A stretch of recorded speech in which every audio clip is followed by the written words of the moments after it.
পাখির অসম্ভব সৌন্দর্য এবং রূপের মাঝে হারিয়ে যায়নি এমন মানুষের সংখ্যা পৃথিবীতে নেহাতই কম। ভোরের মিষ্টি রোদের সঙ্গে পাখিদের কলকাকলি, নীল আকাশে ডানা ঝাপটে পাখিদের দেশ থেকে দেশান্তর ঘুরে বেড়ানো মুগ্ধ করে যে কাউকে। পৃথিবীতে 10,000-এর বেশি প্রজাতির পাখির খোঁজ মিলেছে এখন পর্যন্ত।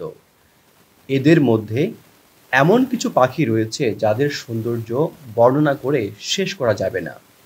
এমন একটি পাখির নাম আটলান্টিক পাফিন। এটি সামুদ্রিক পাখি।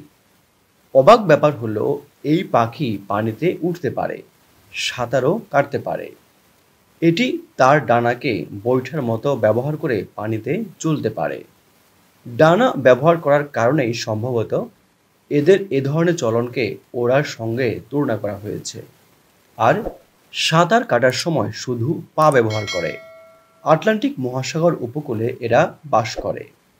আটলান্টিক পাফিনের গায়ের রং সাদা ও কালো, ঠোঁটের রং লাল, নীল এবং হলদে, পায়ের রং কমলা। পুরুষ এবং স্ত্রী পাফিন দেখতে একই রকম, তবে পুরুষ পাফিন আকারে একটু বড় হয়। এরা প্রায় 10 ইঞ্চি পর্যন্ত লম্বা হয়, ওজন আধা কেজি পর্যন্ত হয়। এদের ঠোঁটের আকার অনেক বড়। ঠোঁটের আকৃতির কারণে এদেরকে সামুদ্রিক তোতাও বলা হয়। এছাড়া এদেরকে সমুদ্রের ভাঁড়ও অর্থাৎ কৌতুককারীও বলা হয়। উত্তর আমেরিকার অভিবাসীরা খাবার এবং পালকের জন্য আটলান্টিক পাফিনকে শিকার করত। এদেরকে এখনও শিকার করা হয়।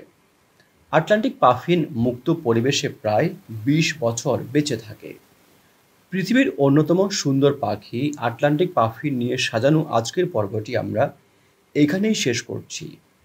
প্রাণ, প্রকৃতি এবং বিজ্ঞান সম্পর্কে জানতে আমাদের এই চ্যানেলটি সাবস্ক্রাইব করার জন্য আপনাদের প্রতি বিশেষভাবে অনুরোধ করছি। আপনারা যেখানেই থাকবেন অনেক ভালো থাকবেন, সুস্থ থাকবেন। ধন্যবাদ।